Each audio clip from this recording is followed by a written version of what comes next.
Cachoeira Grande aqui em Lagoinha. Daqui do estacionamento já dá pra ver ela lá, ó.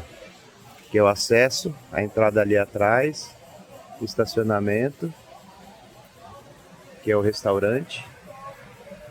E já tem local para motos aqui, ó. E lá em cima já dá pra ver a cachoeira. Aqui é o restaurante.